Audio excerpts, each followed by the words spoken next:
Alright, it's midnight, and I live in student housing at a university in men's housing, obviously. And these guys, some guys in an apartment above me, have been blasting. They have some big like subwoofers, or like they're blasting some bass-heavy music or whatever.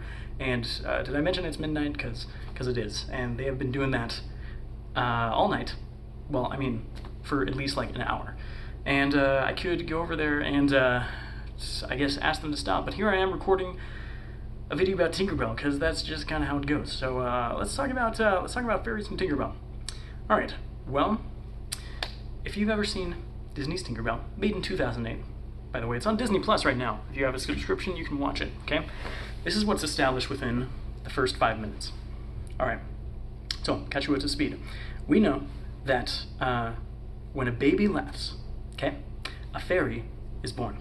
This is important, okay? So we see a baby laugh, and then we see a dandelion outside of the baby's window, okay?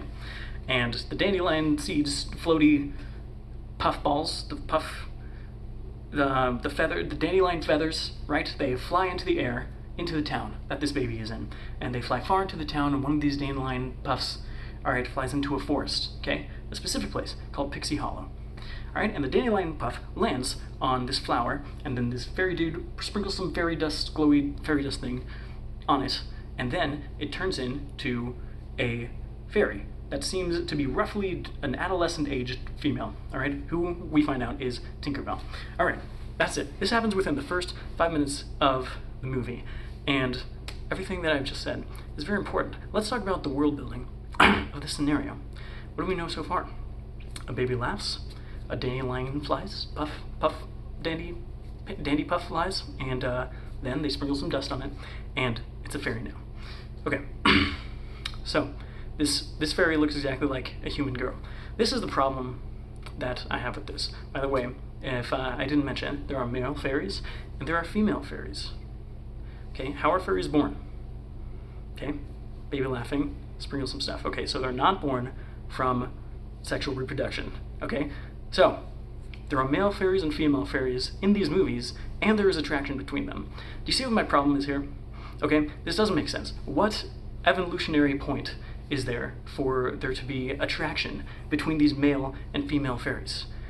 There's no point at all, because fairies do not reproduce with each other. That's not how it works. They don't reproduce at all by themselves. They are made by this magical thing that happens outside of fairies, okay? So, and they look like mammals. Are fairies mammals? Well, what are the defining characteristics of mammals?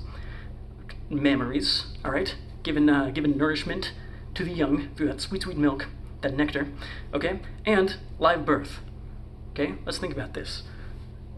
When was this fairy made, okay? What age are fairies when they're made?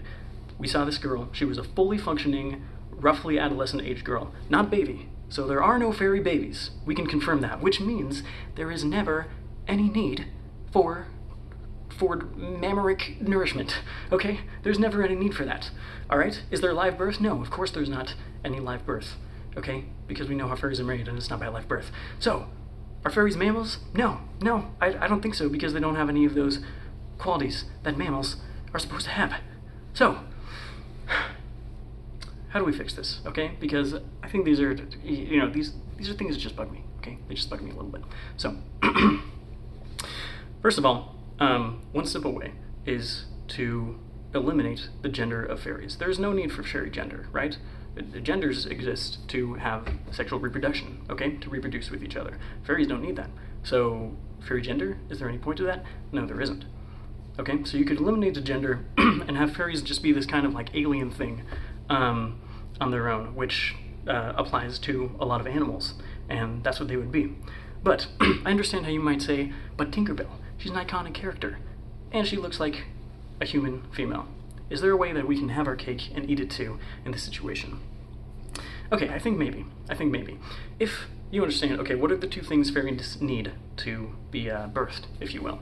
They need the baby laughing, and they need the sparkling dust on them, right? That's from our understanding what we need, and I guess the dandelion seed, if you're gonna count that, okay? So we can have all those things, and we can say, I guess you could argue that fairies are shaped after humans. They don't necessarily have the same, like, functionality of humans, but in terms of just the way fairies look, their shape is modeled after humans because it's a human baby that's laughing after all. Okay? You could argue that, and I think, I might be able to give that to you. But still, you could argue in that situation, oh, if it's a male baby laughing, then it's a male fairy. It's a female baby laughing, then it's a female fairy. But I don't agree with that. Okay, here's the problem I have with that. There are two problems, actually. One, the fact that the baby laughs and the dandelion's like 10 feet away from it, right? So there is no direct contact with this baby and this dandelion. You're telling me that this baby communicates chromosomal information about its gender to the dandelion? I'm not buying that. I'm not buying that. They have no direct contact. The only aspect that does have direct contact with the dandelion seed is the fairy dust, okay, that they sprinkle on it right before it turns into the fairy. All right? So the second problem I have with the males and females and the attraction between them is that still there's no evolutionary point. There is zero reason for there to be any attraction between two genders of fairies, because there's no sexual reproduction that happens between fairies. It just doesn't happen. Okay, they're not mammals, they don't give live birth, none of that stuff. Okay, so in my opinion, this is just my opinion, okay, but I think it would make more sense if you want to have the iconic Tinkerbell fairy to get rid of male fairies. Okay, just say there are no male fairies. That's not a thing. Okay, when a baby laughs, the dandelion puff seed ball thing, whatever, goes into the forest, okay, lands down, they sprinkle some dust on it, and it becomes a female fairy, okay? And then, you still have everything you need from the fairy universe. I feel so ridiculous talking about this right now, but it's bugged me. It has bugged me, okay? Still have everything you need from the fairy universe.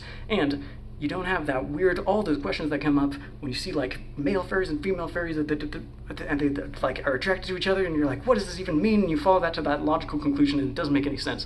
So you just eliminate all of that by getting rid of guy fairies. Only female fairies, and then you still have your iconic Tinkerbell. There you go, and you've improved your world building. Disney is good at a lot of things. World building, just a lot of times, they're not there. They're not there for me. So it's midnight. Oh, by the way, I bet they don't have that problem in girls' housing, okay? Anyone who's ever lived in girls' housing, you ever had freaking people upstairs blowing bass heavy music? I bet not. I bet not.